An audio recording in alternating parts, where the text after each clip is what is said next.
Sí, escucho. Preguntan si lo de Edipo también entra en el parcial. Ya lo dije 2 veces.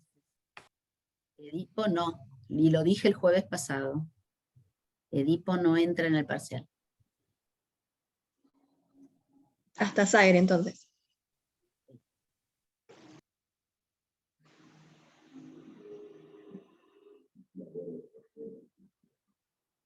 ¿Preguntas, chicos? Esta es una clase de repaso, es una clase de consulta. Yo puedo repetir conceptos que ya dije, pero a lo mejor prefieren ustedes preguntar. Yo les avisé que trajeran todo leído y las dudas.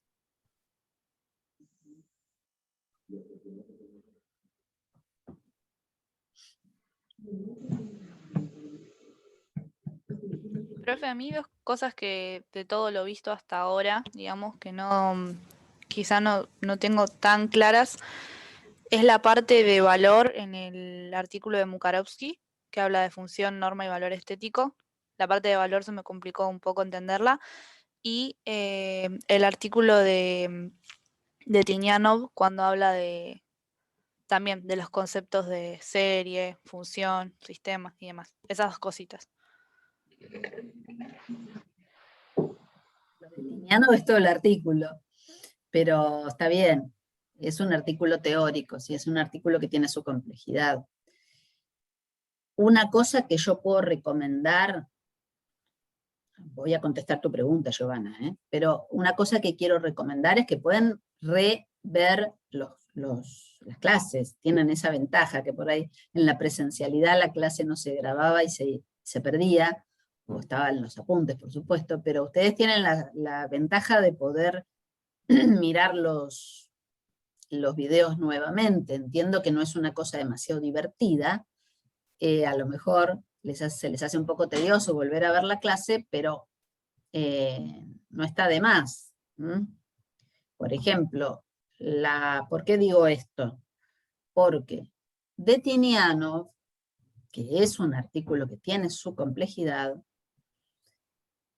en realidad hay 3 videos, o más, porque hay uno de hace un año, cortito, creo que dura algo de 20 minutos o 22 minutos, que es del año pasado. Y después tienen las clases de este año, que yo le dediqué una clase y media, porque no está exactamente dividido, bien dividido, porque yo vinculé, porque están vinculados, el artículo de Eichenbaum, el artículo de Tinianov y el de Mukarovsky, porque están conectados. Entonces, en esas 3 clases teóricas, Eichenbaum, Tinianov y Mukarovsky, hablo del concepto de función, de serie, de la evolución de las formas, etc. Pero, no obstante, está bien la pregunta, es perfectamente válida y voy a tratar de contestarla sintéticamente. Bueno, acá me dicen en el chat, las series vecinas de la serie literaria podrían ser históricas, políticas, culturales, etc. Sí, claro. Exactamente, la serie lingüística, la serie social, o como la llama Tinianov, la vida social. Bueno, a ver, vamos a ver si podemos hacer un repaso sin repetir todo lo que ya dijimos. Sigo admitiendo gente.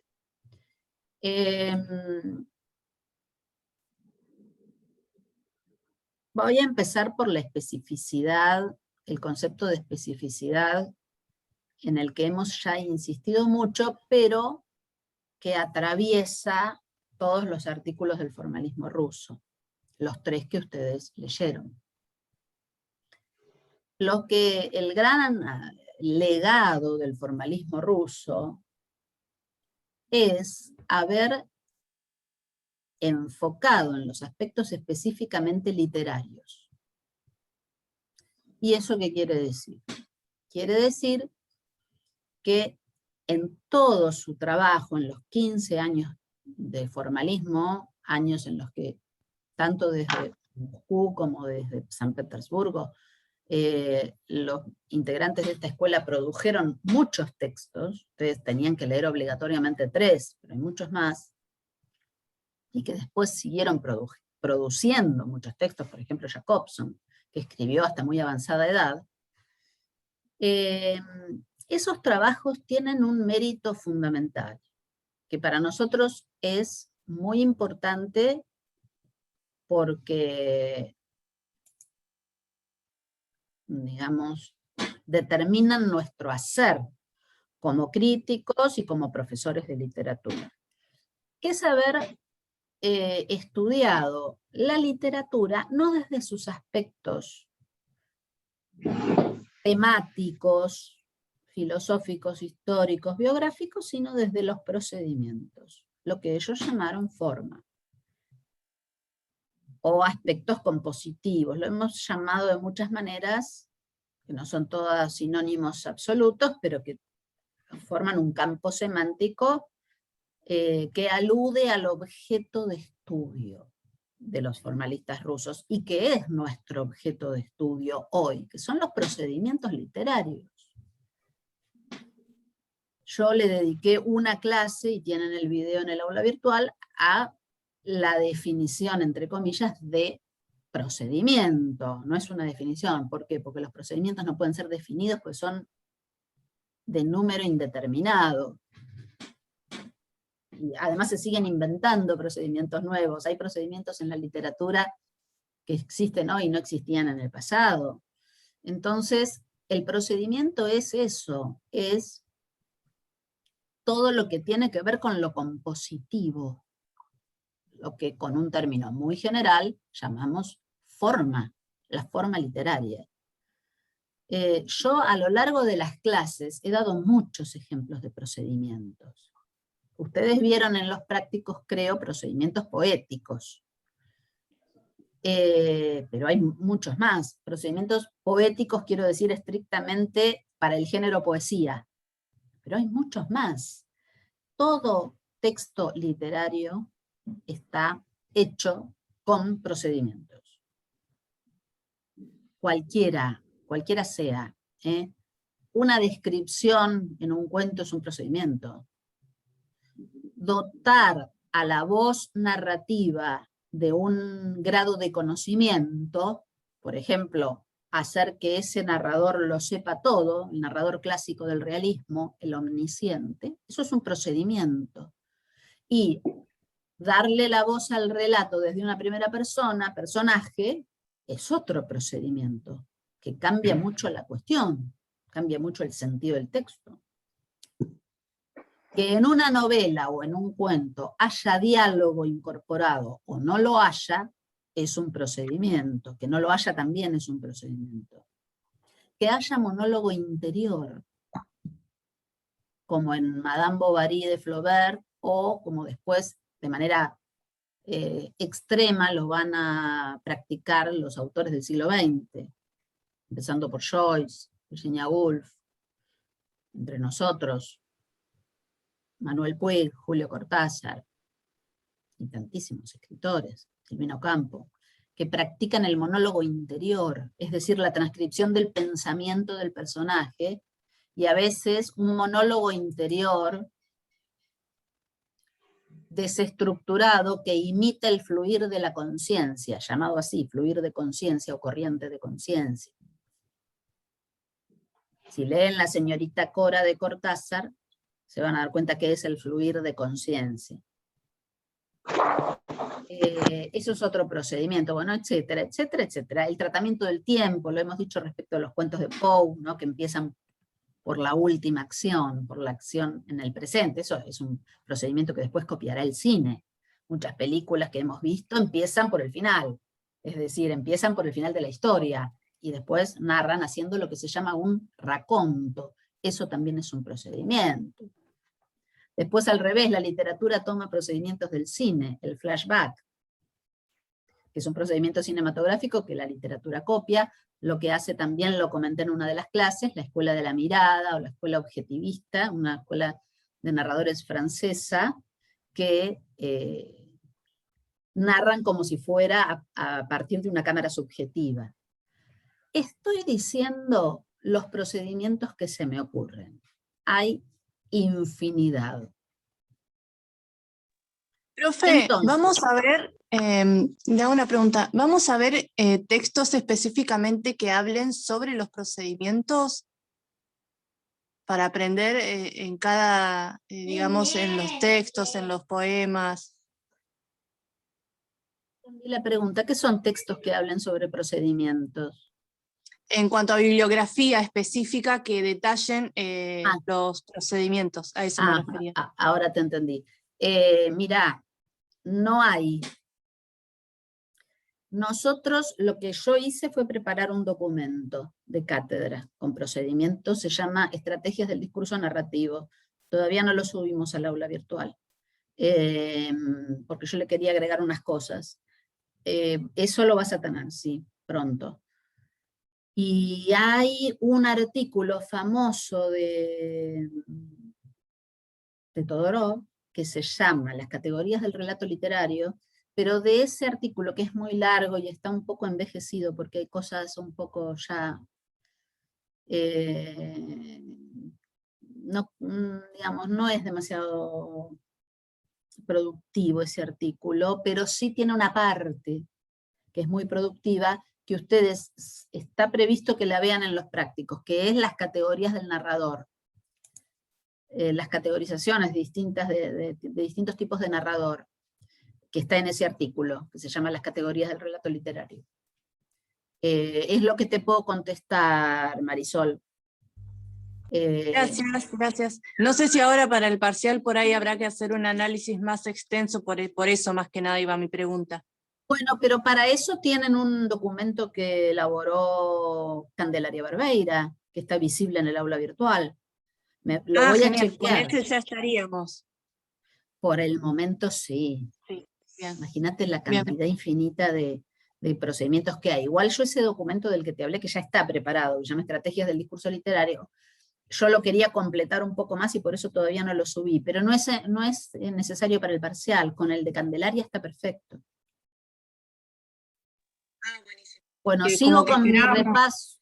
Sí, esperábamos eso. como que el parcial fuera como más allá, digamos, entonces por ahí como que nos quedábamos un poco cortos con esa expectativa.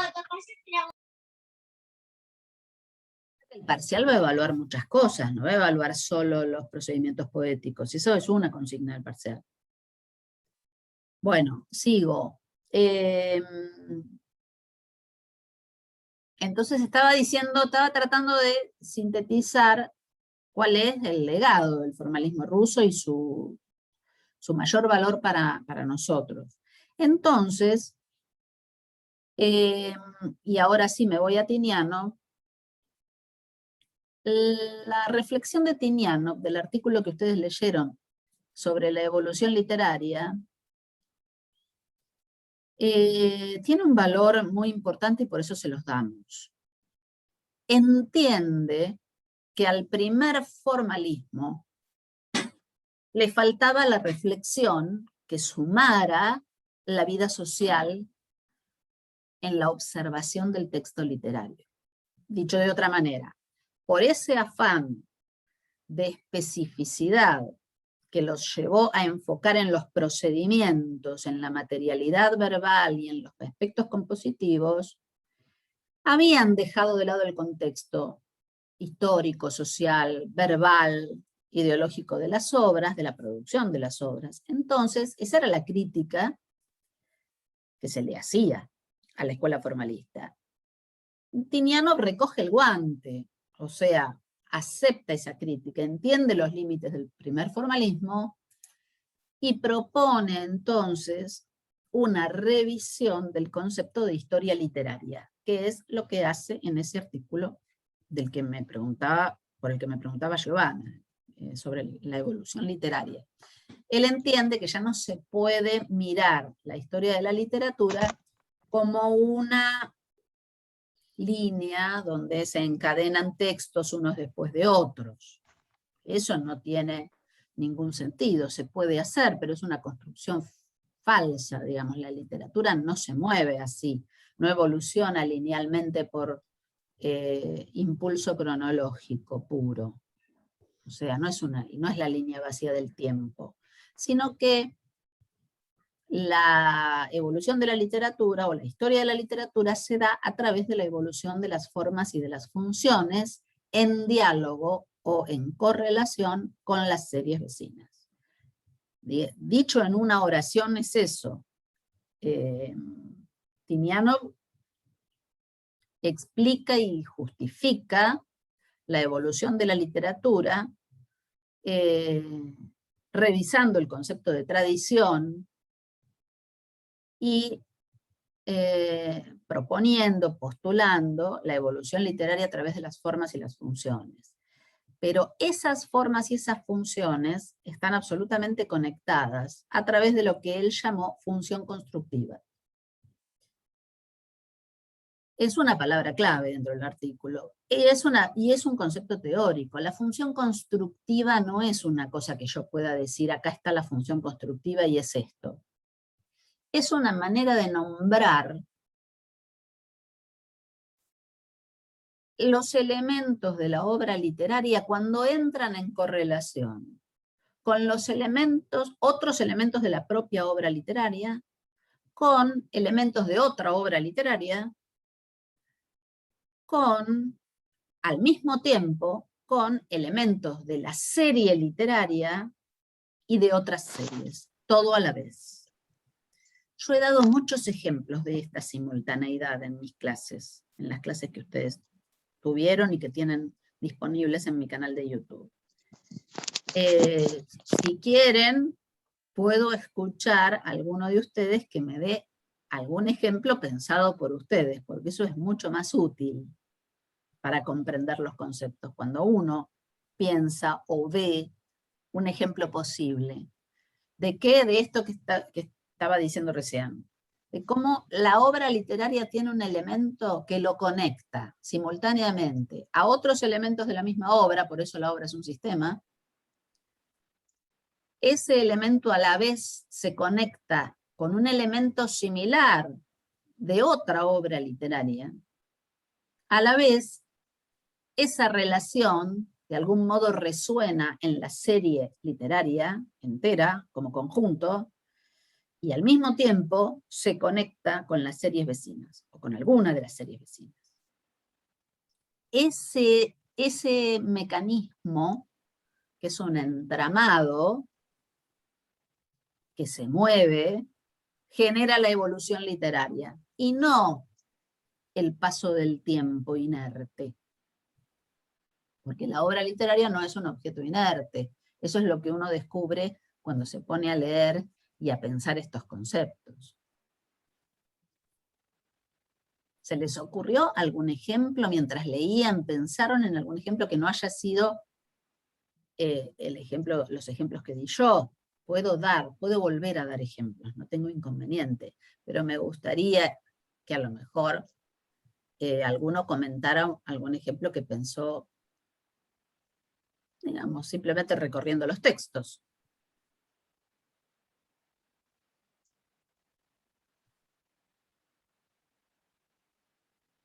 Yo no sé si está bien, pero yo igual, usted creo que hizo mención de así como por arriba, pero yo justo me coincidió que yo estaba leyendo este libro, Las olas, de Virginia Woolf, mientras estamos viendo todo esto, y el tema del lenguaje poético es un montón, y es por lo que yo quisiera leerlo también, y este tema de que está todo escrito con un lenguaje súper poético, que capaz que súper singulariza, puedo decir ahora, y todo esto que estamos viendo, que te hace detenerte en todo lo que dice, pero sigue siendo una novela.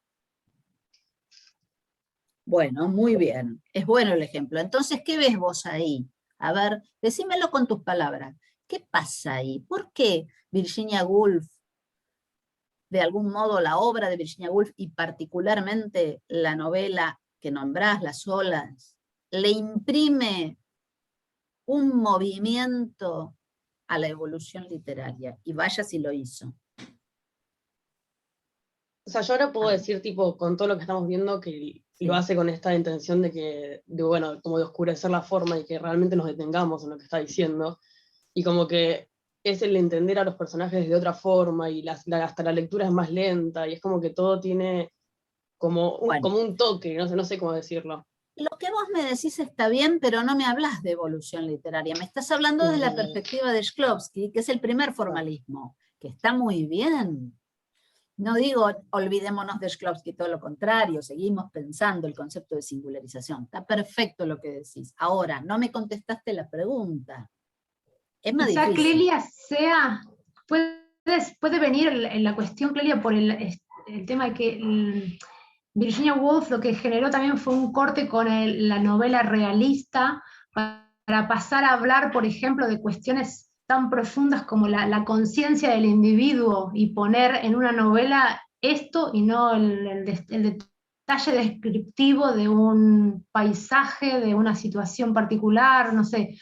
No sé si tiene que ver con esto, con traer al inconsciente a ocupar el primer lugar en la novela. Sí. Que es algo Tiene más que ver- poético, quizá. Tiene que ver con varias cosas que dijiste. En principio, ustedes piensen que Tiniano habla de forma y función, a la vez. Vos aludiste recién a una forma que es nueva en la narrativa de las primeras décadas del 20, que es algo que nombré hace un rato, monólogo interior. Las olas, les recomiendo su lectura, me alegra mucho, Yael, que la estés leyendo.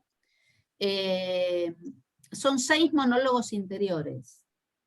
No hay un narrador en tercera, corregime si me equivoco, yo la leí hace muchos años, pero la tengo bastante presente.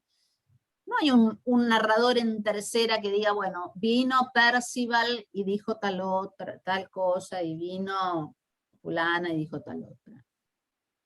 Sino que son 6 conciencias que de algún modo articulan el texto narrativo. Y, algo que dijo ya él, muy poéticamente. Ese monólogo interior está atravesado, bueno, obviamente por la subjetividad de cada personaje, uno como lector va percibiendo las características de cada uno, en fin. Esto es una revolución formal. Antes de meterme en de qué hablan los personajes, no sé de qué hablan los personajes, no me voy a meter ahí en los temas. ¿Por qué? Porque no es de lo que habla Tiniano. No estamos hablando de temas, estamos hablando de formas. ¿Y por qué digo que cambia la función? Porque ya no estamos en la cosmovisión realista del siglo anterior, aunque se siguen escribiendo novelas románticas y realistas, y se seguirán escribiendo novelas realistas. Pero Virginia Woolf, con otros escritores, no ella sola, pero bueno, estamos hablando de esa novela, con ese cambio de forma también, simultáneamente, hace que la función de la novela cambie. Respecto, por ejemplo, de una estética anterior como era la de la novela realista. Profe, Esperá que termino la idea, Belén, ya te doy la palabra. Entonces, ahí ustedes ven cómo la cosa evoluciona. Después, a partir de ese movimiento que se llamó modernismo, el modernismo anglosajón, decimos, para distinguirlo del modernismo de Latinoamérica, que es una cosa muy distinta, y que se produjo antes, a fines del 19. El modernismo anglosajón, representado básicamente por Virginia Woolf y James Joyce, entre otros, la verdad que son un punto de inflexión en la evolución de la novela, particularmente de la novela. Cambian la forma, entonces la evolución de la literatura avanza, da un giro. No porque todas las novelas a partir de esas dos se van a escribir de esa manera, no, por supuesto que no. La propia Virginia Woolf hace un cambio en su escritura, no es lo mismo Las olas que El cuarto de Jacobo, que se escribió mucho antes, o Mrs. Dalloway, que es del 25, Las olas es del 31. Hay una propia evolución en la obra de la autora, como pasa siempre con autores que han escrito bastantes textos, ¿no? Pero por eso quiero decir, repito, como dije antes, no es lineal, pero hay una evolución, hay un cambio. Después se va a hacer mucho más frecuente el uso del monólogo interior en la literatura, a partir de ellos dos. Son un punto de inflexión. Bueno, Tiniano habla de esto, no podía dar ese ejemplo. No conocía la obra de Virginia Woolf, pero lo damos nosotros. Sí, Belén, decime, ¿qué me ibas a preguntar? No, que y los cambios de las formas. Yo Te empecé escuchamos, a se leer los cortó, textos se de cortó, humor. no te escuché. ¿Ahí se escucha? Hola.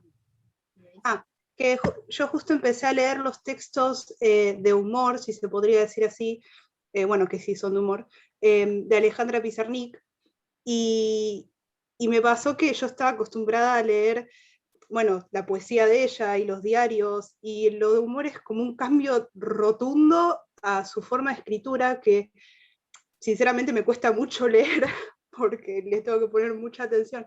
¿Y eso se podría considerar como un cambio de forma dentro de su escritura o del yo poético que ella había construido? Y también del humor que ella usa, que es muy personal, o sea, inventa palabras, mezcla palabras, usa muchas alegorías, usa mucho lo sexual y así, y quizás sea algo de eso, no sé si me lo estoy confundiendo quizás con otra cosa. No te estás confundiendo, no te estás confundiendo y está muy bien el ejemplo. Lo que pasa es que hay casos muy diversos. Vamos a tomar el ejemplo que vos das. No tiene nada que ver con lo que dije, con el ejemplo que dimos antes. Es una cosa muy distinta. Por supuesto que implica casi otro género dentro de su obra, ¿no? Que se distingue muy claramente tanto de sus textos poéticos como de su única obra de teatro, que tiene algo que ver. Vos estás hablando de La bucanera de Pernambuco, o Hilda la polígrafa. No sé exactamente de qué texto, porque me compré como un libro que tiene muchas recopilaciones, entonces Bueno, todos esos. Pizarnik escribió eso y lo publicó muy al final de su vida. Incluso los amigos le recomendaban que no lo publicara, porque es muy desenfadado, ¿no? Y tiene mucho humor sexual y además de humor sexual, mucha crítica cultural y filosófica. Bueno, y es absolutamente desopilante.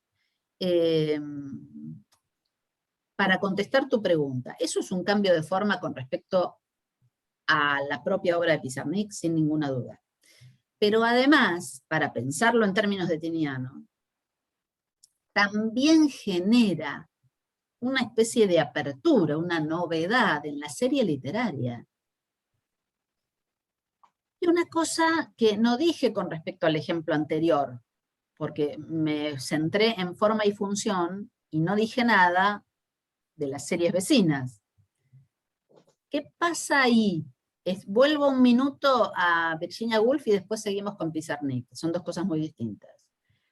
¿Qué pasó ahí con la novelística de Virginia Woolf y el cambio que le imprime a la forma y a la función dentro de la serie? Además, está muy conectado con la serie cultural, podríamos decir, epistemológica y filosófica del momento.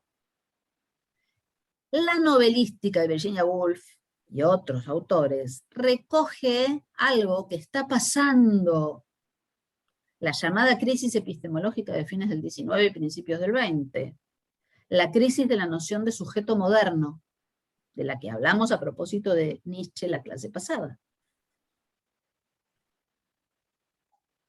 Entonces, la literatura, en este caso, se hace cargo de una crisis de la subjetividad moderna, de la crisis de la subjetividad moderna. Y se empieza a narrar dejando de lado las convenciones de la literatura, que de algún modo son hijas de la modernidad. El narrador en tercera, el pretérito perfecto, la construcción de la novela como una estructura dramática cerrada, que cuenta una historia que tiene principio, desarrollo y final. Nada de esto pasa en las olas. Se abandona el principio constructivo del narrador, la cronología de la temporalidad, la distancia con el objeto narrado a través del pretérito perfecto, todos esos procedimientos que estoy nombrando son propios de la novela clásica, de la llamada novela moderna. Dada la transformación, por lo menos en Occidente, de esos paradigmas, de ese paradigma propio de la modernidad, en la novela, en el arte de vanguardia, y en la novela particularmente, permea la serie filosófica, la serie epistemológica, la serie cultural, y nos encontramos con una novela que hace estallar la unidad perfectamente establecida y racional del sujeto moderno. Si yo leo una novela de Balzac, ahí hay un narrador que conoce perfectamente todos los acontecimientos, el pasado de los personajes, todas las características de los personajes, penetra en su pensamiento y en su alma, ordena toda la disposición de espacio, tiempo y acción, y narra. Esta es una novela clásica, moderna, en el sentido en el que estoy usando la palabra moderna ahora, ¿no? Respecto de los imperativos de la razón moderna. Todo tiene que estar perfectamente claro, todo tiene que tener distancia respecto de lo narrado, esa distancia implica también una observación de lo que sucede, hay observaciones, juicios de valor, bueno. En la narrativa de Virginia Woolf, y también había pasado con el Ulises de Joyce en el 22, tenemos un sujeto estallado, tan estallado desde el punto de vista narrativo, que hay 6 voces que narran la novela, y 6 voces a veces difíciles de seguir. ¿Por qué? Porque es monólogo interior. No hay un ordenamiento claro, no hay un inicio, un comienzo y un final, no hay una estructura dramática cerrada. Es todo muy distinto. Es como leer 6 largos poemas que dialogan entre sí. Bueno, entonces lo que estoy señalando ahora en la última referencia a la novela de Virginia Woolf es la conexión con la serie epistemológica, podemos decir, o filosófica, de la época, que todo que ver con la época. Además del cambio formal que implica esa transformación de los procedimientos narrativos y la consecuente evolución de la serie literaria, todo eso pasa a la vez. Tiene razón Tiniano. Podríamos decir, el tiempo estaba maduro para la novela de Virginia Woolf. Es una manera como un poco simplificadora de decirlo.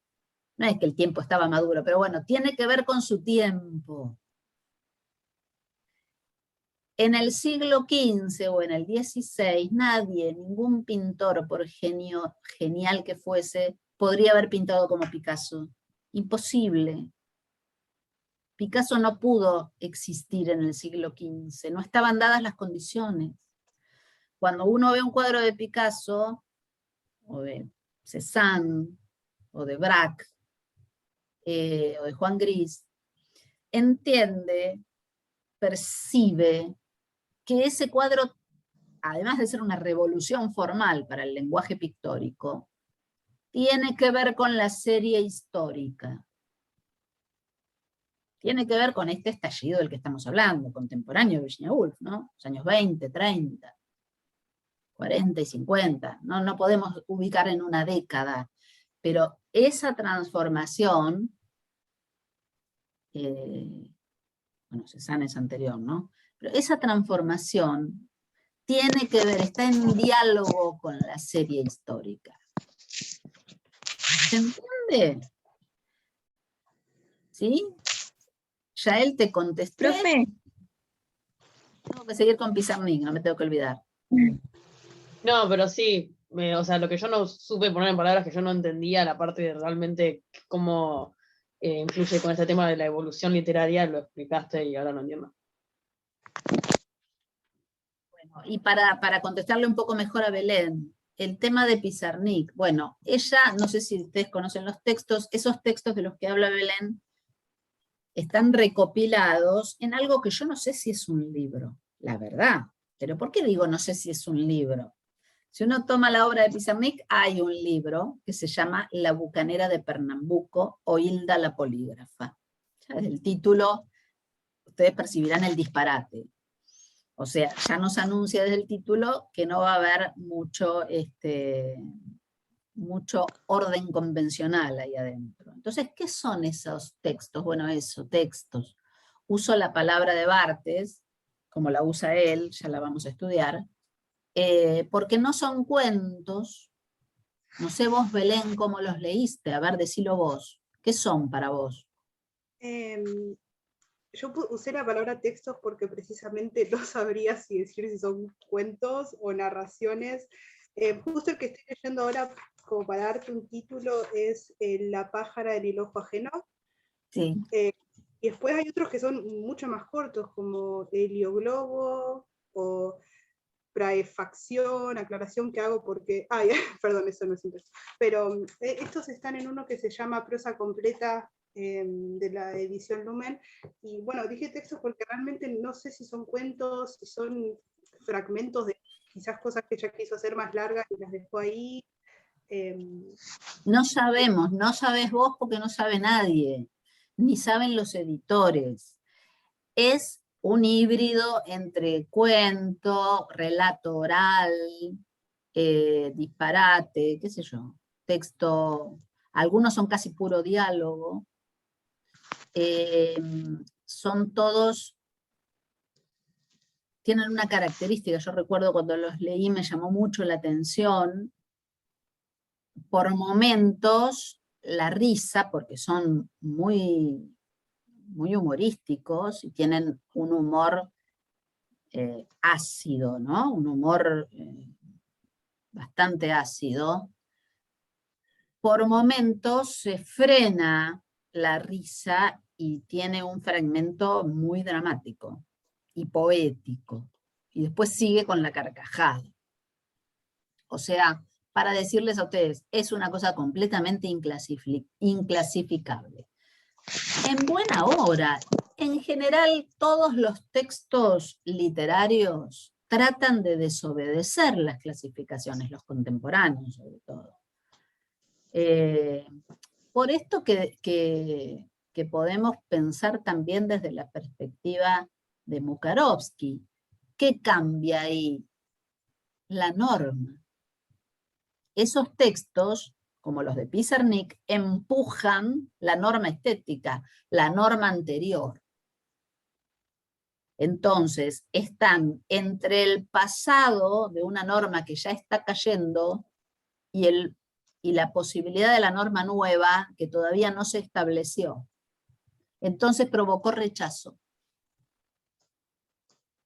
Provocó rechazo. Yo por eso les decía, eso lo dice Cristina Piña en la biografía, por eso lo sé, que los amigos, qué sé yo, Yvonne Bordelois, algunos amigos, ella cita a, me parece que a Juan José Hernández, el narrador tucumano, que le decían, no, mirá, no publiques eso, con lo hermosa que es tu poesía, date de jorobar.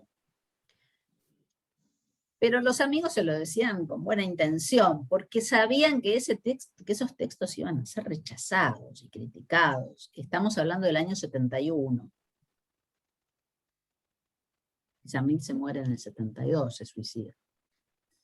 Y eso es lo último que escribió, ¿no? Muy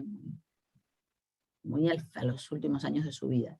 Entonces, ahí hay una tensión en la norma, que es propia del arte.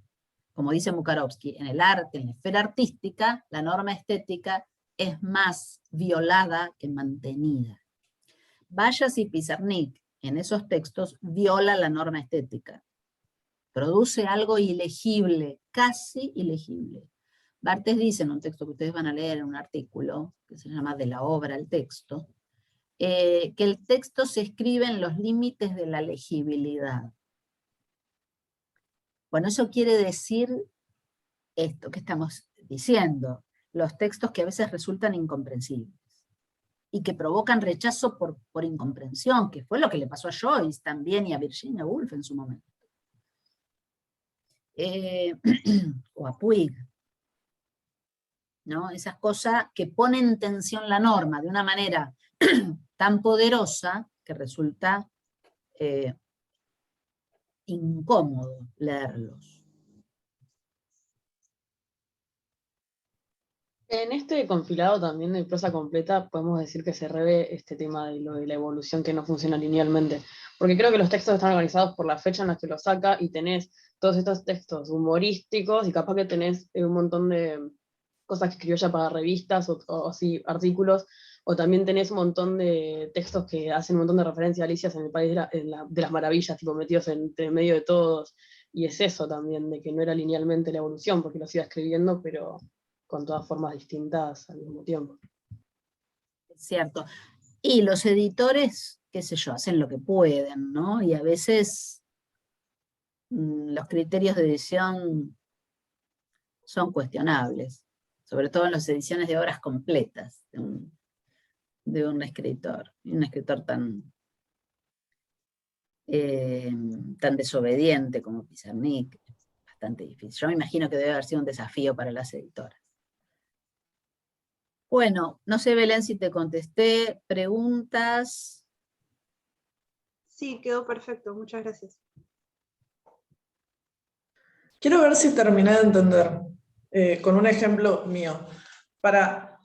Entonces, un cambio de la forma podría ser también el texto de Orwell, Rebelión en la Granja, que tiene relación con la serie histórica, pero que retoma también esta idea de la fábula, que es una forma muy vieja, y la retoma en un tiempo nuevo, cambiando ciertas partes. ¿Puede ser?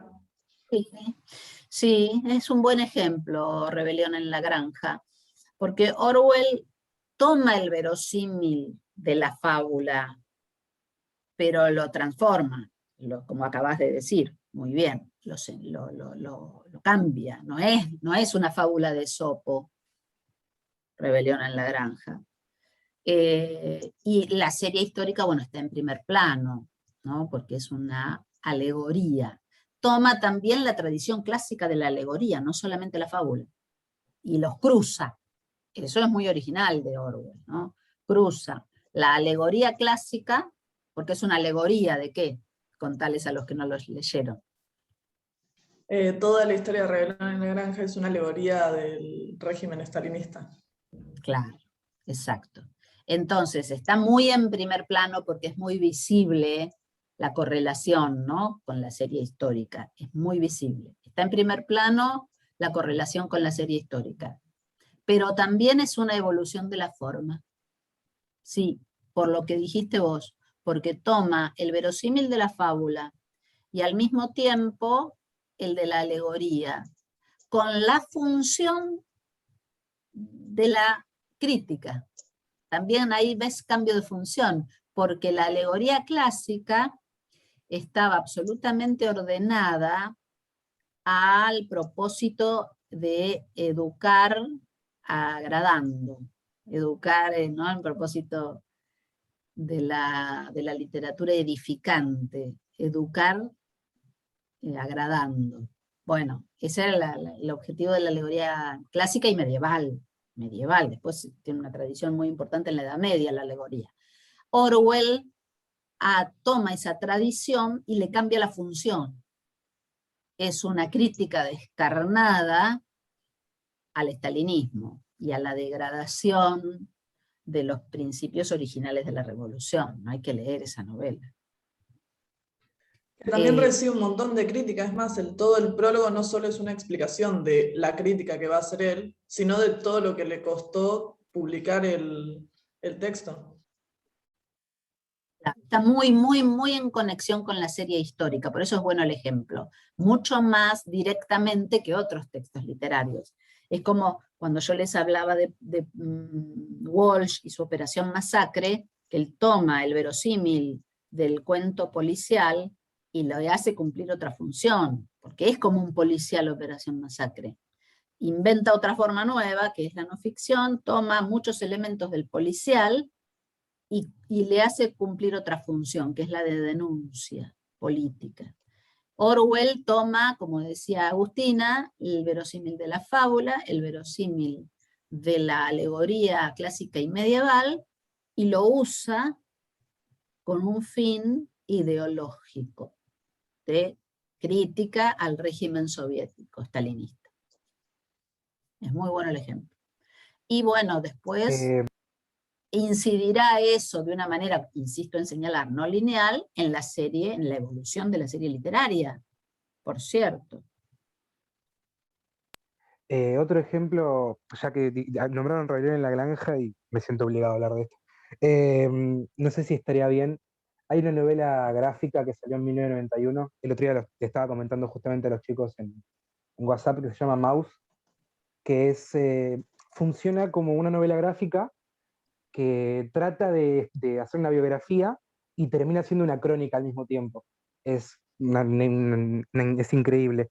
Y es sobre la historia, el escritor cuenta sobre la historia de su padre a través del Holocausto y cómo la pasó. Se comporta como una biografía porque el tipo escribe sobre la vida del padre, pero al mismo tiempo es una crónica porque a través de la visión del padre explican cómo fue todo el proceso del Holocausto. Y está muy bueno porque también se transmite de una forma mucho más personal. No es un ambiente tan global como hacen la mayoría de las crónicas sobre el tema, sino que es mucho más intrapersonal en la familia del protagonista justamente, pero no sé si también se aplicaría eso al cambio de la fórmula, porque también hay que considerar que es una novela visual, es decir, es un cómic, pero rompe bastante con lo que venían tratando las crónicas de ese estilo hasta el momento, y me parecía apropiado nombrar, no sé si está bien.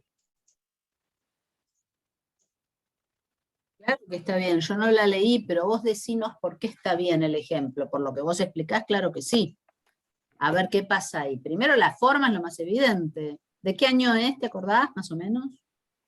Es de 1991. Entró por la época del vanguardismo, se nota mucho en los dibujos del tipo, que es todo muy grasiento, bastante más urbano.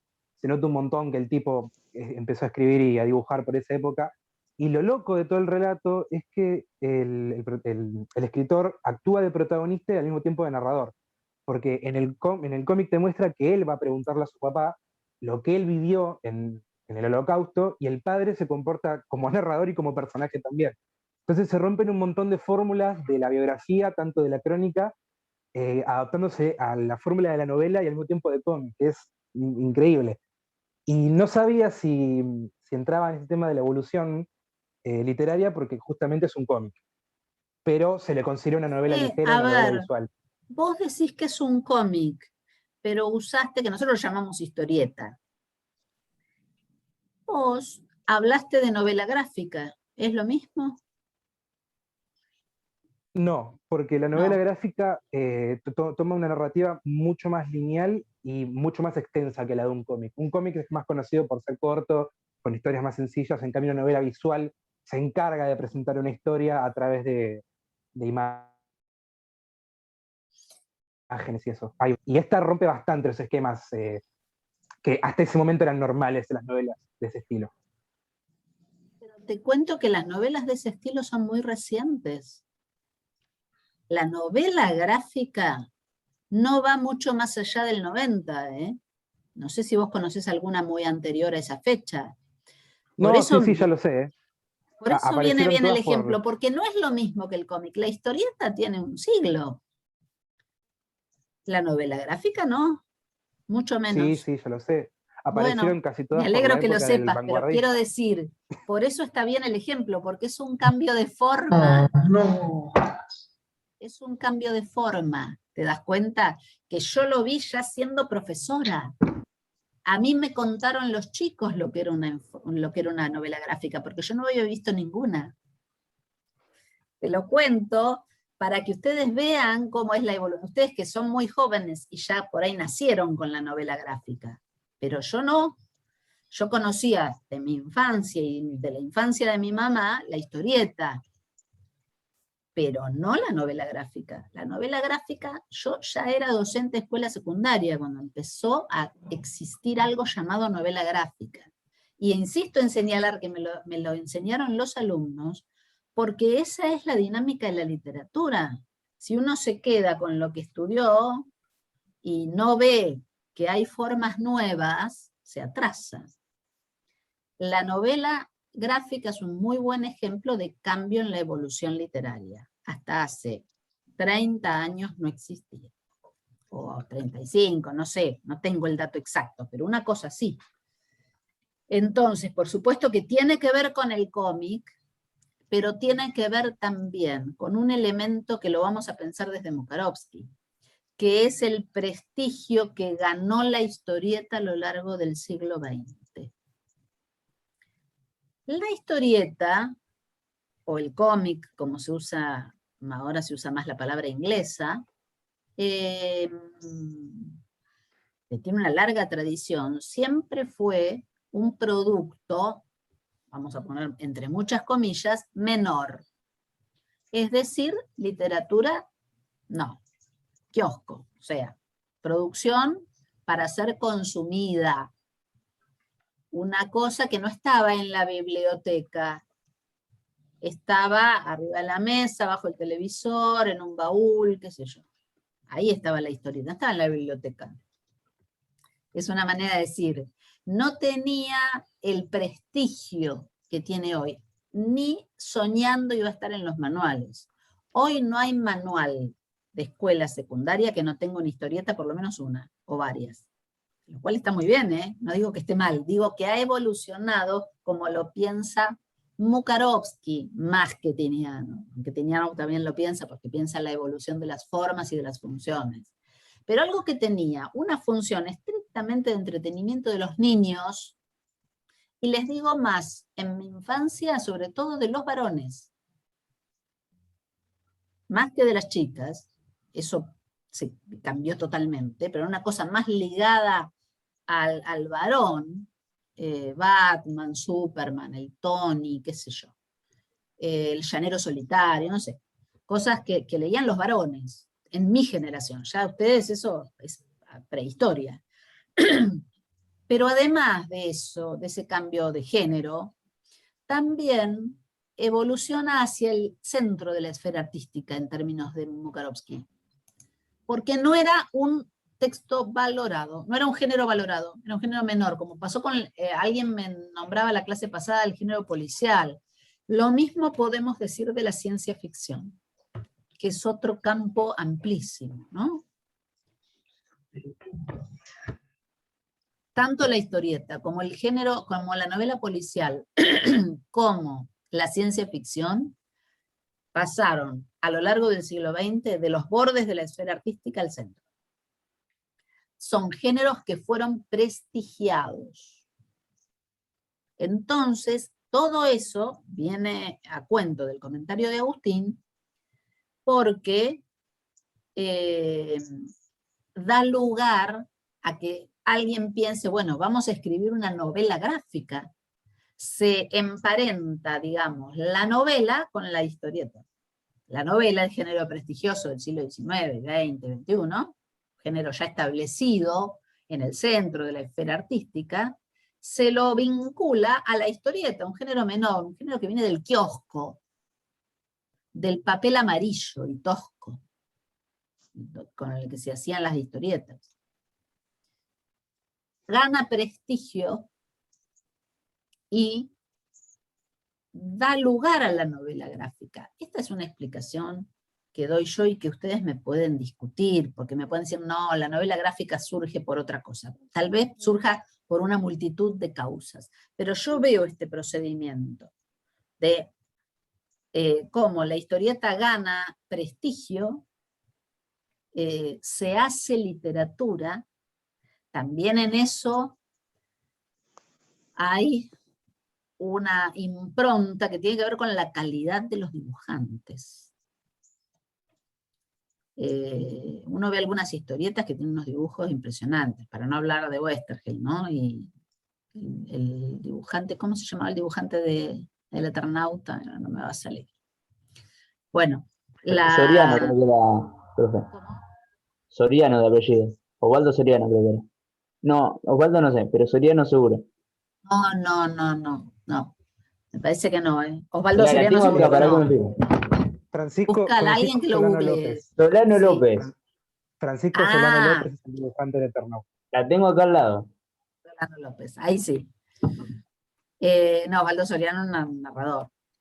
Bueno, la calidad de esos dibujos, yo creo, acá estoy haciendo hipótesis, ha hecho que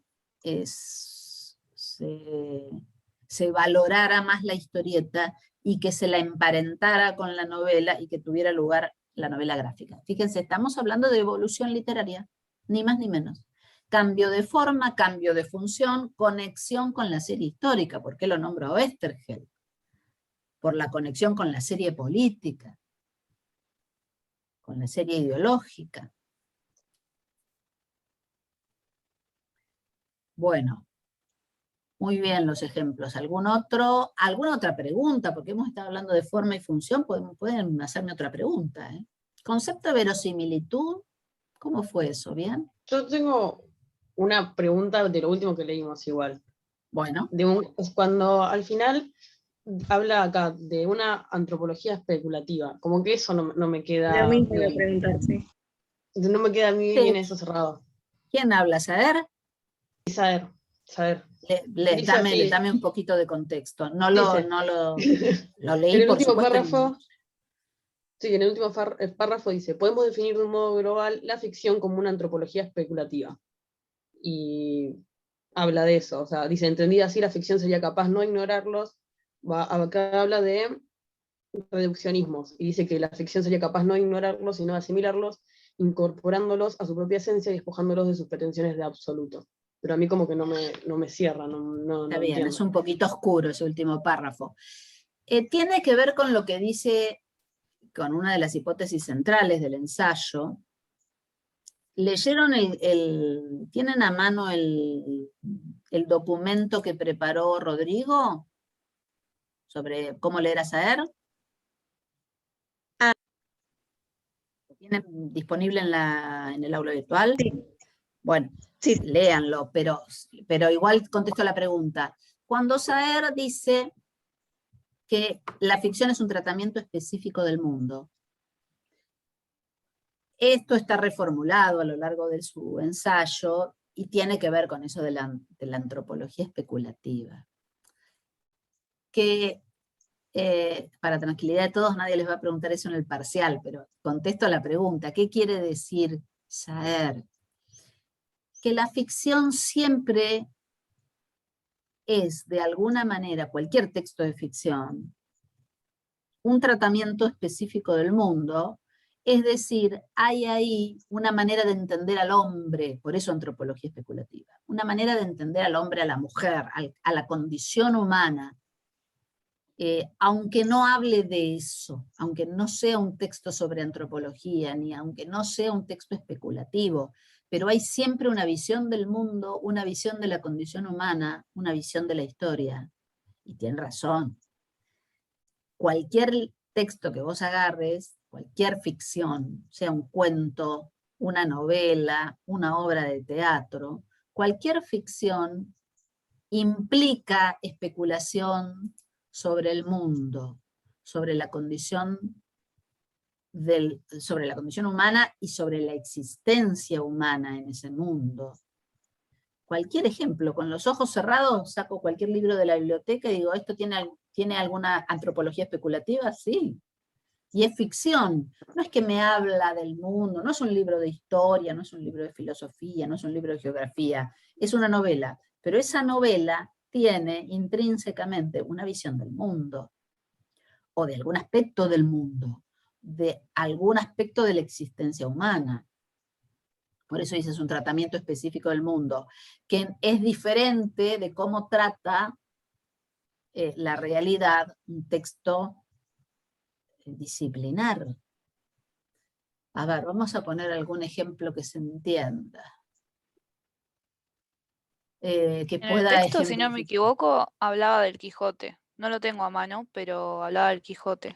Claro, puede ser. Bueno, obviamente, bueno, Cervantes es todo un tema, porque si hay alguien que da vuelta a la historia de la literatura es Cervantes. Y claramente hay, entre otras muchas cosas en la novela de Cervantes, una reescritura de la materia de Bretaña, de la saga del rey Arturo, o sea, de ese llamado mundo caballeresco. Él parodia que ese mundo caballeresco, porque ustedes van a escuchar hasta el hartazgo, o ya lo escucharon, que el ingenioso hidalgo Don Quijote de la Mancha es una parodia de las novelas de caballería. Bueno, sí, por supuesto. Si vos lees el Amadís de Gaula o cualquier novela de caballería, el Quijote es una parodia de las novelas de caballería, pero es sobre todo una parodia del ideal caballeresco, más que de las novelas de caballería. Las novelas de caballería, bueno, ponen en escena el mundo caballeresco. Lo que hace Cervantes es reírse de un ideal de mundo. Le toma el pelo, ¿no? Y el Don Quijote es un caballero, bueno, que le sale todo mal, en fin. No les voy a contar la novela. Pero también es una revolución en la forma, ¿no? Porque fue el primero en incorporar la problemática de la realidad y la ficción. En la segunda parte, sobre todo, ¿no? En la segunda parte del Quijote,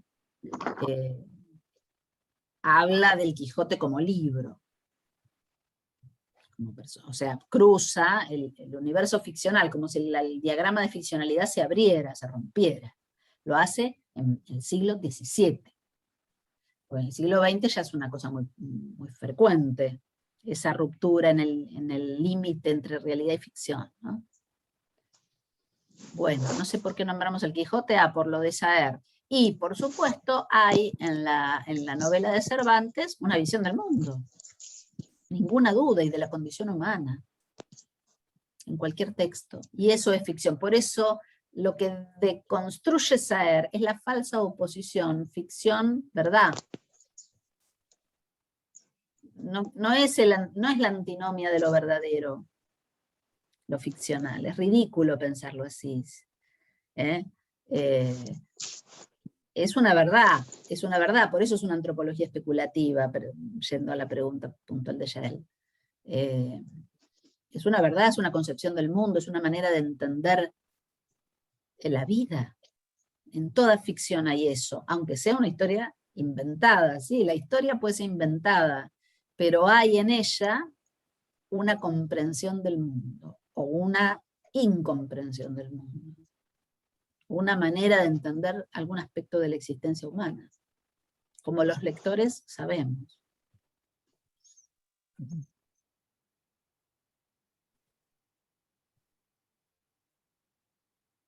Por ejemplo, una obra de teatro, se me cruzó ahora, una obra de teatro puede decir, entre comillas, puede expresar la idea de que el teatro es, entre otras muchas cosas, un juego imposible. Representar algo que no se puede representar. Eso hizo Pirandello en las primeras décadas del siglo XX. Ustedes leen 6 personajes en busca de autor. Es una obra de teatro, por cierto, porque se ha representado infinitas veces, infinitamente.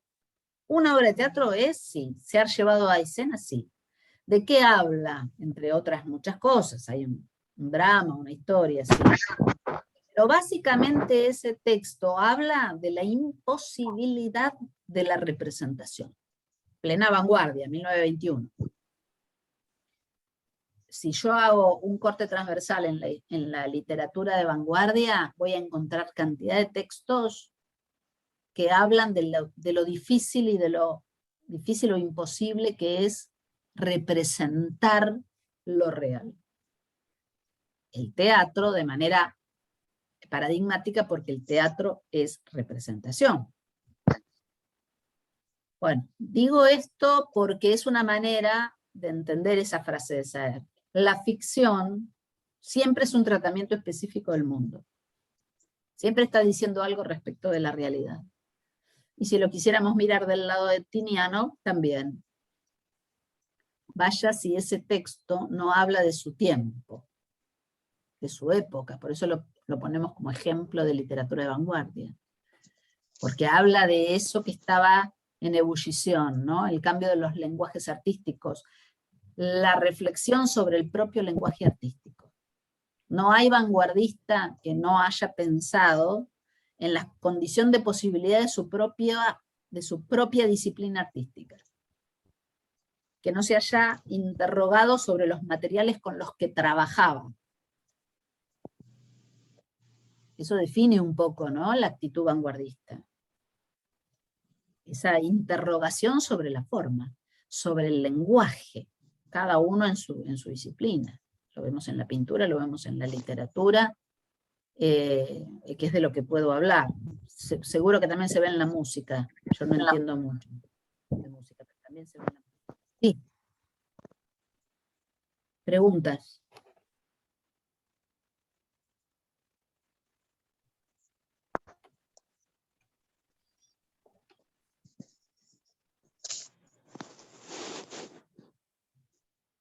¿Alguna pregunta que tenga que ver con lo que estamos diciendo o con otra cosa?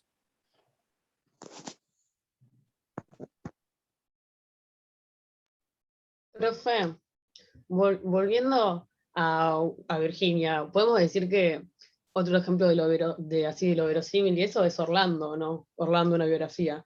Cuando ella trata de hacer todo este tema de la biografía y de hacernos creer como que es una biografía, pero en realidad, o sea, está tratando tipo algo no posible, que es Orlando cambiando de sexo y demás. Puede ser o no, entra así. A ver, ¿y con qué sentido de lo verosímil relacionarías el Orlando de Virginia Woolf? Con el cuarto Bien. sentido, creo que era. Con el Nos hacía cuarto, creer. sí, muy bien. Porque Porque es esta idea de hacernos creer que lo que está pasando es real, de esta realidad. Todo el texto tiene el formato de biografía, con las notas al pie, con todo tipo de esta forma que no se rompe esta estructura biográfica, aunque hay un cambio de género en el medio que funciona como si nada. Como que se ignora tipo lo raro de ese cambio de género y se sigue haciendo esta estructura de biografía. a ver, explícamelo mejor. Como, Está es bien que- lo que decís, está bien lo que decís. A ver, ¿cómo es la cosa? Pensá cómo lo define Todorov. ¿Sabes por qué me interesa el cuarto sentido de lo verosímil? Porque a veces no se entiende muy bien, y tiene mucho que ver con la literatura contemporánea o del siglo XX. Todorov lo dice. Este cuarto sentido de lo verosímil se ve mucho en la literatura, en artículos del 70, se ve mucho en la literatura contemporánea. A ver, ¿qué pasa ahí en el Orlando? Es muy bueno el ejemplo. Es una pregunta. ¿Es una biografía? No, o sea, tiene la estructura de una biografía, pero no es una biografía. Ajá, muy bien. Entonces, Se presenta como una biografía, este tema de que nos trata de vender que es una biografía, digamos. eso, muy bien. Es lo que Todorov llama máscara. La máscara, claro. Él dice, el cuarto sentido de lo verosímil es el que funciona como una máscara que oculta, ¿qué? Las reglas de construcción. Entonces, se presenta como una biografía, pero es una novela de ficción. Profe, una pregunta. Sí. ¿Podríamos decir que pasa lo mismo en el relato sobre ciegos de Sábato? Sábato. Porque A ver, no es un informe, el informe sobre ciegos. el A ver, informe ¿qué? sobre ciegos, perdón, el Sí. informe sobre ciegos. ¿Podríamos decir que es lo mismo o no? A ver, ¿sabés qué pasa? Hay un problema ahí. ¿Vos leíste solo el informe sobre ciegos o leíste sobre héroes y tumbas? No, yo tengo el libro que viene con el, o sea, viene entero con el informe, porque después me enteré que lo vendían aparte.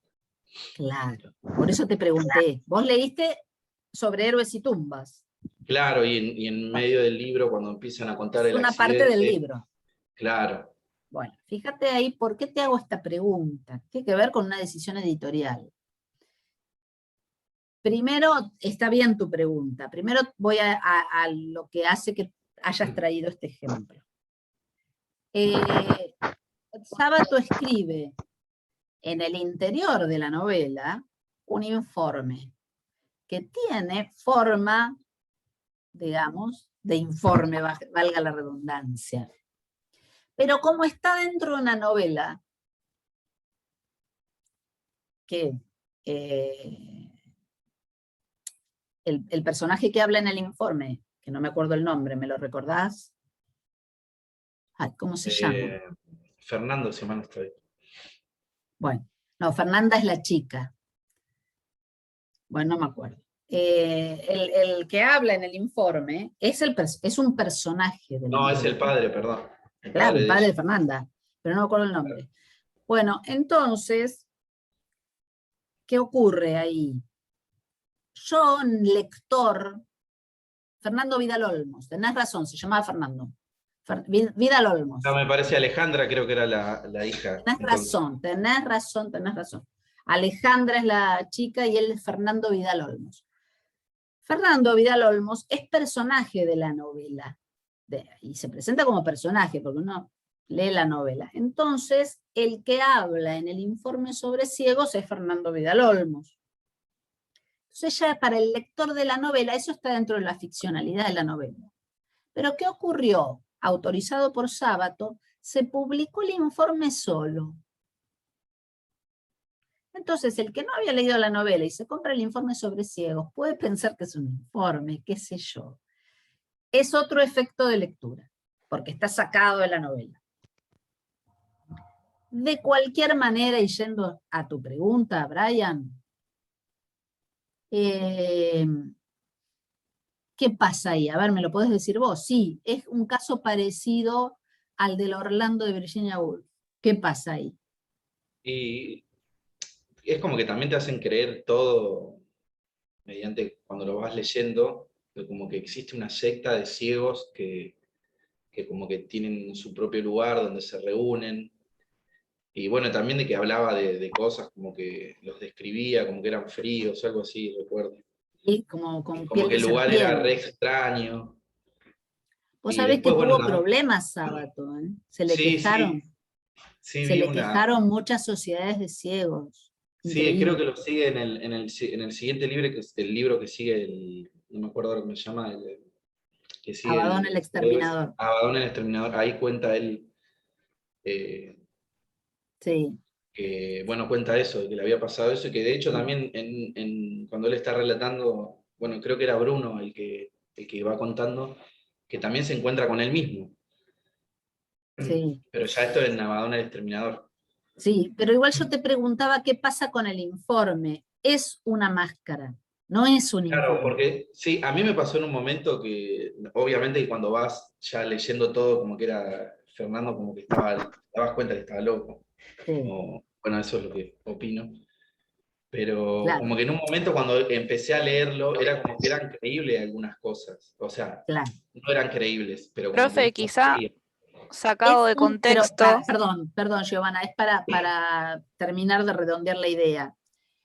Es un texto, el informe sobre ciegos, que se disfraza. En ese sentido es bueno el ejemplo para pensar el cuarto sentido de lo verosímil. Disfraza sus leyes de producción. Se presenta como un informe. ¿Es un informe? No. Es parte de una novela. El lector de la novela está al tanto, porque sabe que Fernando Vidal Olmos es el protagonista de la novela y es el padre de Alejandra, y sabe que es un personaje de esa novela que uno está leyendo, que es una novela, bueno, también muy original y podríamos ponerla del lado de la transformación de la forma, ¿no? De la transformación de la serie literaria. Pero en ese informe hay claramente un cuarto sentido de lo verosímil en términos de Todorov, porque se disfrazan las leyes de producción del texto y se presenta como si fuera un informe, y es una máscara, sí. ¿Qué ibas a decir, Giovanna? No, iba a decir que ese informe, yo no lo leí, pero por lo que estaba escuchando, sacado de contexto de la novela, podría funcionar perfectamente como el cuarto sentido, porque el que lo lee, bueno, se lo pueda creer, digamos, ahí está enmascarado. Quizá dentro de la misma novela es más difícil que funcione como lo Exactamente. plantea. Por eso yo hice la distinción. Si vos leíste la novela, te topás adentro de la novela con el informe, es una cosa, porque el personaje es ficcional y vos ya lo sabés. Pero si vos comprás el informe sobre ciegos y te lo lees con un poquito de ingenuidad, igual aunque sin ingenuidad también funciona el truco, porque vos creés en esa máscara, firmás el pacto de verosimilitud. Crónica de una muerte anunciada de García Márquez, ¿es una crónica? No, es una novela, pero tiene toda la estructura de la crónica, y uno admite esa máscara. Por eso es un verosímil, por eso es un verosímil. La guerra de los mundos también podría ser que desató unos problemas en una comunidad donde se la creyeron de verdad, la compraron de verdad. No sé nada, contanos, no sé de qué me estás hablando. Orson Welles creo que en un programa de radio presentó capítulos de la Guerra de los Mundos y la gente lo creía de verdad y bueno, desató una psicosis colectiva. No. Primero, me parece que fue primero el programa de radio y después Orson Welles escribió el libro o una cosa así. Sí, fue primero el programa de radio. Algo puede ser, sí. Ah, bueno. Sí, un poco peligroso el juego, el programa de radio, sí. Creyeron en la invasión extraterrestre, los que estaban escuchando el programa, claro. Bueno, seguimos con Todorov. Bueno, el primer sentido de lo verosímil, sería bueno preguntarnos por qué Todorov lo rechaza. Eso a lo mejor ya lo hablaron con Estefanía o con alguno de los chicos. ¿Por qué rechaza? Ahí hay una conexión con Nietzsche. ¿Por qué rechaza el primer sentido de lo verosímil? Profe, Dice que es ingenuo. Que queda en evidencia que no puede representar nunca una realidad. Claro. Sí, por eso lo rechaza. Porque lo deja de lado, dice, no, ya sabemos que no representa lo real. Por todo lo que explicó antes, ¿no? Lo del accidente. Muy bien. Entonces el segundo nos interesa. El segundo nos interesa, y que él llama la opinión pública. ¿Saben por qué nos interesa? Porque si bien todavía no está en el terreno de la literatura, ese segundo sentido de lo verosímil, no de manera directa, hace a la cuestión de la literatura. Porque es lo que entendemos por, ¿no? El segundo sentido de lo verosímil es aquello que aceptamos como verdadero. Lo que en términos de Nietzsche es las verdades aceptadas, construidas y aceptadas por la comunidad. Los acuerdos. Y tiene que ver con la literatura. Por algo que decíamos recién a propósito del texto de Sábato.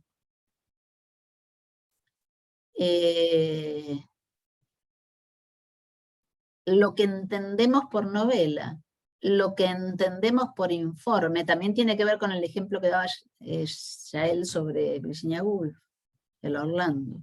Lo que entendemos por una biografía, lo que entendemos por un poema. ¿Se fue o se quedó? Silencien los micrófonos, chicos. Lo que entendemos por tal cosa, eso tiene que ver con el segundo sentido de lo verosímil. Profe, se me ocurrió un ejemplo recién, que pensé que era una biografía, después leyéndolo no. A ver.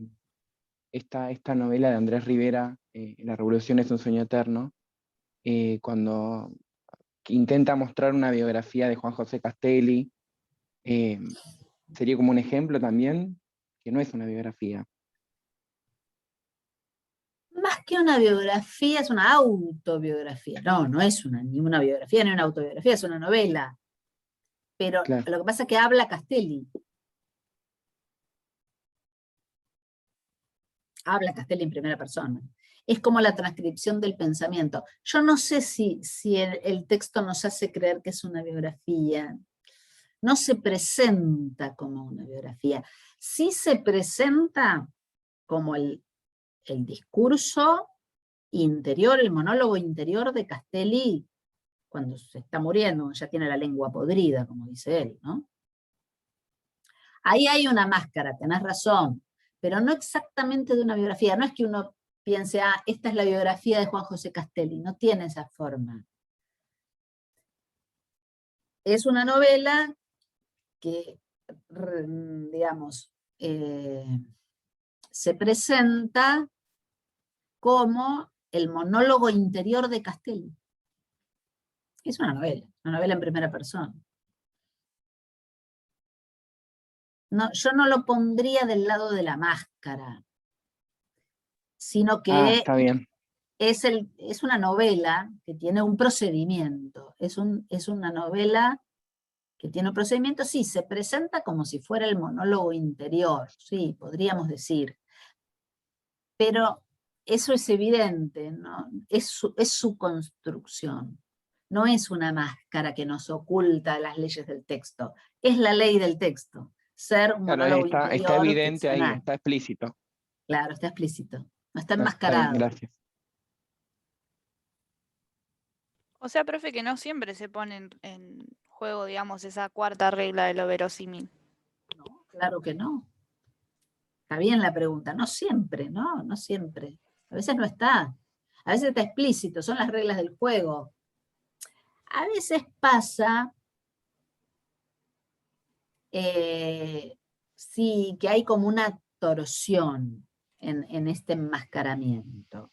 Y yo voy a dar un ejemplo que los va a dejar pensando, porque me dejó pensando a mí mucho tiempo. El realismo canónico. Si vos lees A la deriva, de Horacio Quiroga, lo nombro porque seguro que es un cuento que han leído, es muy conocido. Está en Cuentos de amor, de locura y de muerte, de Horacio Quiroga. A la deriva es un cuento perfectamente realista con algunos rasgos naturalistas, perfectamente encuadrado en la estética realista, ¿no? Es un señor que vive en el monte, en el litoral argentino, el Paraná, a orillas del Paraná. En el monte lo muerde una yarará cuzú, un tipo de yarará que hay en el monte del Paraná, en las riberas del Paraná, y bueno, no les voy a contar el cuento porque los cuentos no hay que contarlos, pero se estructura, podemos decir, se adecua perfectamente a las leyes del verosímil, del realismo clásico. Entonces, doy este ejemplo, pero cualquier texto realista funciona así. Me hace creer que eso fue lo que pasó. Ahora, ese hacerme creer que eso fue lo que pasó, lo que Barthes llama efecto de realidad, está logrado a través de una técnica muy depurada y de un lenguaje muy trabajado. Entonces ahí hay una máscara también. Porque me hace creer que el cuento se cuenta solo, que tengo frente a mí los episodios acontecidos, lo ocurrido. Y no tengo lo ocurrido. Tengo un cuento que me narra una historia a través de una técnica tan depurada y tan cuidada en cada elemento del lenguaje, que yo veo al señor mordido por la yarará, desesperado porque se le hincha la pierna y está a 3 horas del pueblo más cercano y tiene que ir en su canoa y demás. Veo ese cuento. Ahora, eso no es lo que pasó, es un cuento. Bueno, ahí también podríamos decir que hay un enmascaramiento. Me quiere hacer creer que eso pasó. Pero es una manera de formular o de pensar este cuarto sentido. Lo que tengo yo ahí es, una vez que me doy cuenta de que eso es un cuento, lo que tengo ahí son las leyes del texto, pero las tengo que ver, están como disimuladas, porque el realismo es eso, borrar las huellas de la enunciación, hacerle creer al lector que eso pasó. Y si uno lo acepta, ahí es cuando surge el verosímil, ¿no? Cuando uno no cuestiona esas. Claro, cuando no lo cuestionás, bueno, estás viendo una máscara, lo que estás viendo, dejas de ver el cuento, ves los hechos, no ves el cuento. Sé que me están engañando, pero lo acepto. Claro. O se puede hacer el juego inverso igual, por ejemplo, me acuerdo de Saramago, a mí personalmente me encanta, como el narrador en los libros de Saramago, siempre el narrador es como si fuera un personaje y como que intenta hacer ese juego como de cierta forma demostrar que esto es una novela y pareciera que en realidad el que te está hablando es Saramago, pero no, es el narrador, bla, bla, bla.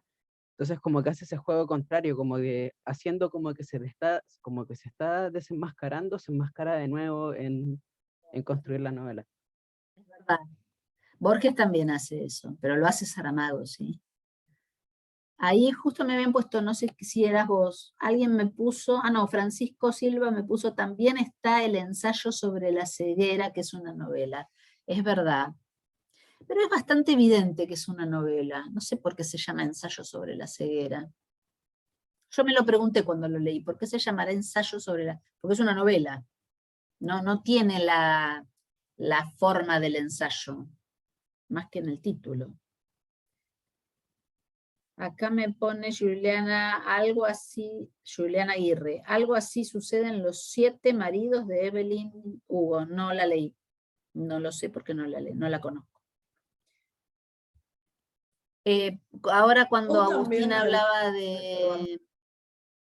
de Saramago, me acordé de un cuento de Borges, que se llama, disculpen que yo insisto mucho con Borges porque me encanta y creo que da ejemplos para todos los temas.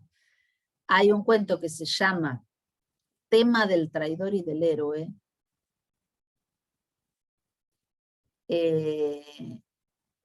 que empieza deconstruyendo el verosímil, que es lo que decía recién Agustín Calas respecto de Saramago. Te hace como que es el narrador que te dice que te va a pensar, que te va a contar una historia. Dice, he imaginado este argumento, que escribiré tal vez, además es desde el título, ¿no? Se llama Tema del traidor y del héroe. He imaginado este argumento que escribiré tal vez en las tardes inútiles, que ya me justifican, no sé qué. Puede ocurrir en un país oprimido y tenaz. La república, alguna república sudamericana o balcánica, dice algo así, o pongamos Polonia. No, pongamos Irlanda. Por comodidad narrativa pongamos 1824. Y después empieza la historia, y uno se olvida del primer párrafo. En ese primer párrafo hay una máscara, que es un poco lo que decía recién Agustín. Hay una máscara. El narrador nos quiere hacer creer que él es el autor que nos está mostrando el taller de escritura. Nos está diciendo, bueno, imaginé esto, a lo mejor lo escribo. No sé si ubicarlo en Irlanda, en alguna república sudamericana o balcánica, en Polonia. Vamos a poner Irlanda. ¿Se dan cuenta que es una máscara? Después, punto aparte, empieza el cuento y te lo crees de pe a pa. Te olvidás de esa máscara, ¿no?, que apareció en el primer párrafo. Es muy genial. Bueno. Entonces, algo así también es lo que hace Poe con su narrador en primera persona en los cuentos. Que la mayoría de los cuentos que él tiene empiezan diciéndote, yo sé que esto muy probablemente no me lo vas a creer, con un párrafo gigante que te explica que hasta él mismo no puede creer lo que pasó, y todo el resto que cuenta es algo que no puede haber pasado, pero el narrador en primera persona te da la sensación de que sí. Ese narrador en primera persona enmascara las leyes del texto. Te quiere hacer creer que lo que va a narrar se ajusta a la realidad. Sí, tal cual. Es eso, no tiene más misterios. Pero bueno, hay formas distintas de ponerlo a funcionar, ese enmascaramiento. Bueno, ¿más preguntas? Profe, había, se me acaba de Ay, no ocurrir contesté, tarde. perdón, no contesté lo del valor que me preguntó Giovanna. Ahora voy, Giovanna. Sí, perdón, no sé quién estaba hablando. No, perdón, una pavada, que me había acordado de que Agustín decía de Saramago, y había un cuento de un escritor conocido, pero ahora no me acuerdo el nombre, que lees todo el cuento y termina la narración y había sido el perro el que había narrado todo. Sí. No me puedo acordar de qué escritor era, qué Bueno, cuento era, pero me acordé de hay eso. uno de este escritor cubano, Alejo Carpentier, que se llama, me parece que narra el perro. No sé si es ese que vos decís, ¿eh? Es un negro que se escapa del cañaveral, no se llama cañaveral, de la producción, un negro esclavo en Cuba, que se escapa del lugar de su lugar de trabajo y de esclavitud. No me acuerdo. Es de Alejo Carpentier, si es el mismo que digo yo, ¿eh? Que lo narra el perro, sí. Es como ese ejemplo que aparece en, ay, no me acuerdo del texto, pero está en la bibliografía que leímos cuando hablaban de, creo, de la singularización, así que narraba un caballo y decían, yo no puedo entender cómo, o sea, como caballo, y hablaba de la propiedad privada, no sé, pero ahí estaba narrando el caballo desde su punto de vista. Claro, eso está en el artículo de Shklovsky, es Holstomer de Tolstoy, una novela de Tolstoy.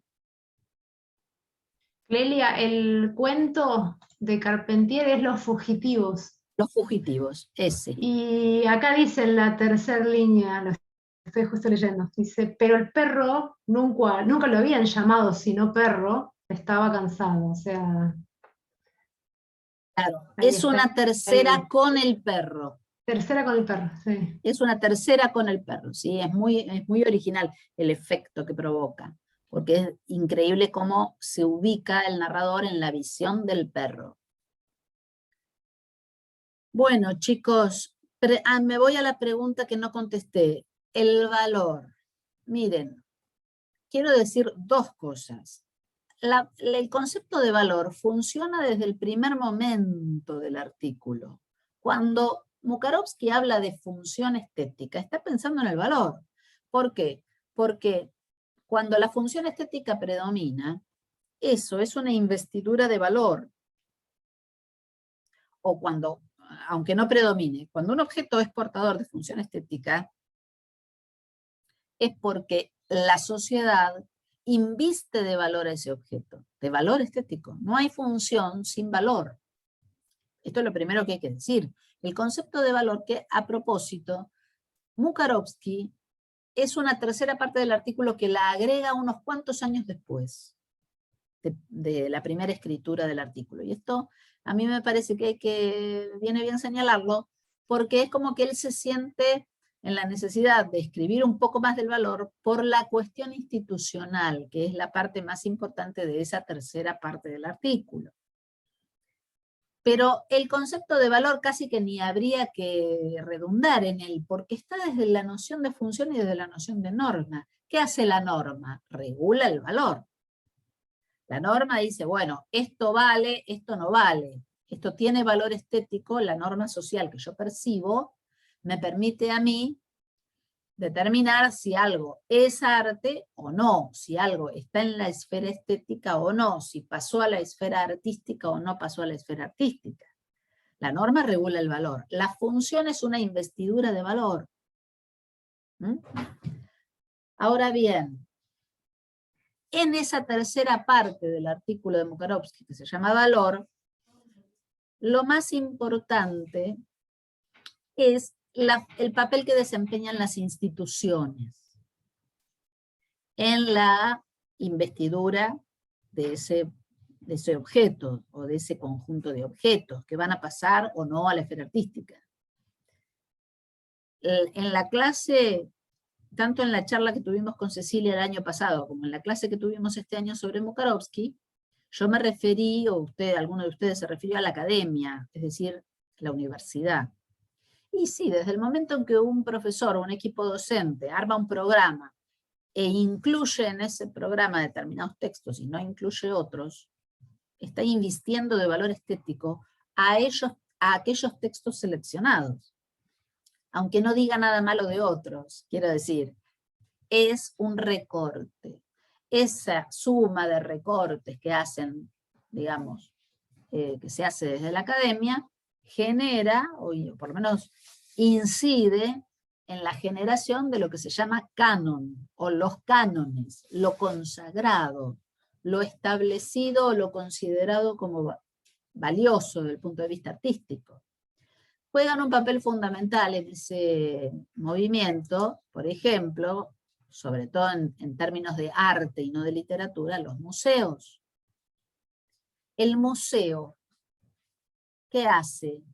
Con el solo hecho de existir, inviste de valor estético a los objetos que están allí. Voy a cerrar la puerta.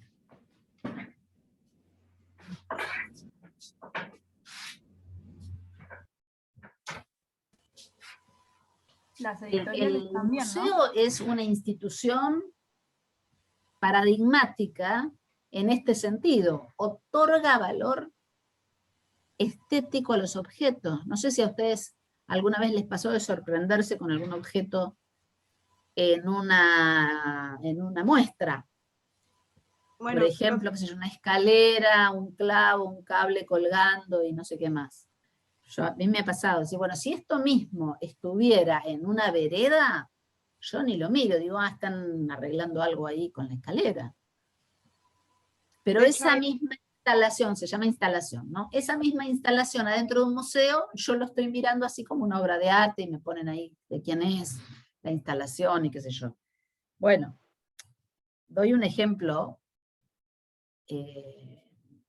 para que se vea, porque esto pasa, para que se vea cómo el museo otorga valor, inviste de valor estético, algo que a lo mejor si no estuviera en el museo,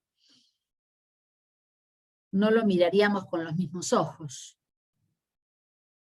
La escuela o las currículas escolares, ¿no?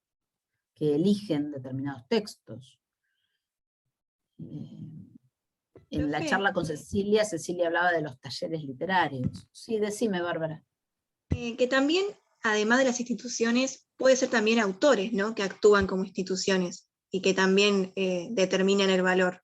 No sé, pienso en Borges, que también igual, como hablábamos en el práctico, están en parte legitimados por las instituciones, porque capaz que les dicen qué tienen que hacer, digamos que siempre hay como una institución implícita ahí, pero el autor actuaría ahí como la institución justamente.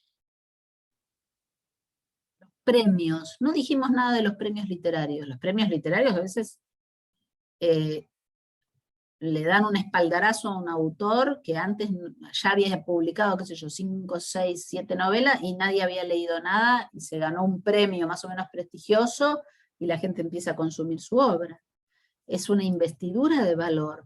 Vos me dirás, no, pero el valor ya lo tenía la novela, seguro, pero socialmente no había pasado inadvertido. Y eso después se no ve se reflejado la perspectiva de en las Mukarovsky es tapas de los social. libros. ¿Cómo? ¿Perdón? Que se ve reflejado en las tapas de los libros, cuando uno toma un libro en una librería y ve premio Pulitzer, premio Nobel de literatura, o sea... Sí. Claro, porque el librero quiere vender y el editor también. Entonces es una manera de vender. Por supuesto que el mercado es una institución. El mercado es una institución que regula el valor. Nos guste Como o las no. obras de teatro que ponen, bueno, premio Estrella de Mar en la obra, en el cartel, para que la gente venda más, digamos, para que vaya más gente. Y funciona porque las instituciones orientan. No sé si invisten de valor, pero orientan. y hacen que a lo mejor una obra que no había sido muy vista, es vista por un número mayor de personas y por lo tanto se le otorga un valor que no se le había otorgado hasta el momento. ¿Profe? Sí. Me acordé con lo que dijo Bárbara de que la otra vez mencionaron en la clase a Silvina Ocampo y como no la conocía la busqué en Google y en Wikipedia lo primero que aparece es que Borges dice que es una de las mejores poetas de lengua hispana. Entonces sí, Borges es una institución como de peso pesado. Sí, es verdad.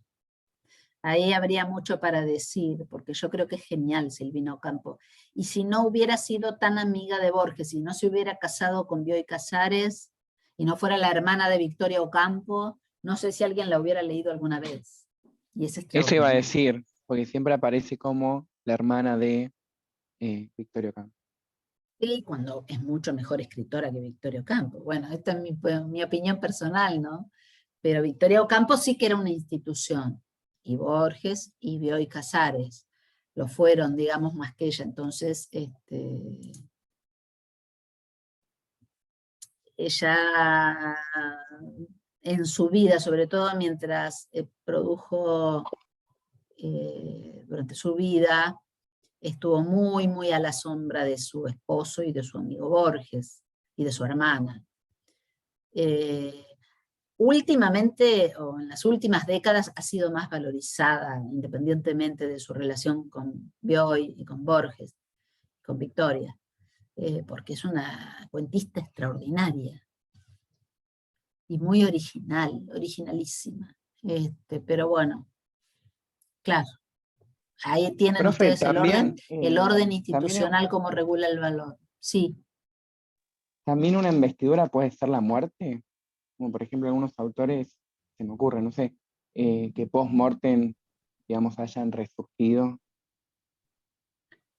Mira, nunca se me había ocurrido pensar el tema de la muerte y en relación con el valor de la obra, pero me parece que tenés razón, que no es una institución, pero es algo que se vincula a la valoración social. Sí, la verdad que sí, pasa con la pintura también. Vaya a saber por qué, pero sí. No es una institución, pero tiene que ver con el valor, con la valoración. Hay una poeta, me parece que era Emily Dickinson, bueno, Dickinson. que ella, Dickinson, perdón, que fue como toda su obra después de muerta, la habían publicado, ¿puede ser? Publicó nada en vida Emily Dickinson. Es un ejemplo, ¿no? Donde, bueno, ahí deben haber funcionado muchos factores, pero entre otros que la mujer no publicaba. Es eso, una conexión de la serie literaria con la serie social. La dificultad de las mujeres para entrar a la esfera artística como autoras, para ser reconocidas como artistas. Es algo que da para escribir muchos libros, ¿no? El otro día escuchaba a uno de los comisarios de la exposición que está ahora en el Prado, que es uno de los jefes de conservación del Museo del Prado, el que se encarga de los, ¿cómo se llaman? Los de los Países Bajos, los flamencos, de arte flamenco, se preguntaba por qué había tan pocas pintoras en el Prado, comparado con la cantidad de pintores hombres, ¿no? Cuando él, porque hizo una investigación, sabe que había muchísima obra producida por mujeres. Incluso hay cuadros atribuidos, famosos, atribuidos a pintores producidos por una mujer. Digamos, hay cierto travestismo, ¿no? En ese sentido discriminatorio respecto de la mujer. Y es una muy buena pregunta. Y tiene que ver ahí la conexión serie artística, serie social. ¿Sí? Es algo muy, muy a tener en cuenta ese tema, ¿no? Y bueno, Emily Dickinson fue, sin duda, padeció esa discriminación. No era fácil para una mujer en ese momento y en ese lugar publicar. Virginia Woolf, por ejemplo, es un caso distinto porque el marido era editor. De hecho, Woolf era el apellido del marido. Bueno, chicos, van llegando las 6 de la tarde. Espero haber respondido a las preguntas. Van a tener en un par de horas el parcial disponible. Y van a tener también los visibles, los videos sobre Edipo Rey, que es el próximo tema. Y seguramente esta clase del jueves ya la va a dar Cecilia Secreto en la próxima clase. Comenzamos con otra unidad, comenzamos con periodización literaria, vamos a ver los problemas de la periodización literaria y como primer movimiento el prerromanticismo, por si quieren ir leyendo algo. Vamos a poner ya visibles los manuales de literatura, que son Ayare Silva, Hauser y Antoni Marí. Toda esa bibliografía está digitalizada y la vamos a poner disponible, así que sin estresarse de más, el que tenga tiempo puede ir empezar a mirar esa bibliografía, pero no es para el jueves que viene. Para el jueves que viene tienen que entregar el parcial. Bueno, muchas gracias y nos veremos pronto. ¿No tenemos más clases con usted, profe, o sí? Mira, tenemos que conversarlo con Cecilia. Sí voy a volver antes del fin de cuatrimestre porque... No nos deje, no nos deje. No, porque además voy a subir videos y voy a dar el último tema que es posmodernidad, sí. Ahí lo voy a dar yo, así que nos vamos a ver antes del fin del cuatrimestre. Y ojalá algún día nos veamos en presencia, porque estoy harta de las pantallas ya. Ojalá. Sí, Bueno, creo que todos. profe, no te vayas, por favor. No ¿Profe? me voy. Bueno, un beso. Gracias y Profe, buena una suerte cosa. con el parcial. Profe, Chao, Tengo que profe, entregar el gracias. aula. profe, una pregunta cortita. Chao, gracias. Gracias a todos. Profe, ¿me escucha? Sí, Sí, es que quería preguntar cortito si tienes algún poema para recomendar de Pizarnik, que nunca había escuchado y me llamó harto la atención. un poema no te puedo recomendar. O no, algo en general como para acercarse a su obra. De sus varios libros, a mí me gustan mucho dos. Uno que se llama Extracción de la piedra de locura, igual que el cuadro del Bosco, se llama igual porque ella tiene varios títulos del Bosco, que titulan sus poemas, El Jardín de las Delicias, El Infierno Musical. El libro se llama Extracción de la piedra de locura, que está, bueno, en su obra poética. Y a mí me gusta mucho, ese es del 68, y me gusta mucho uno anterior, del 62, que se llama Árbol de Diana. Es lo que te puedo decir. Ya. No, gracias. Buenas recomendaciones salieron. Bueno, Gracias, adiós. profe, nos vemos. Nos vemos.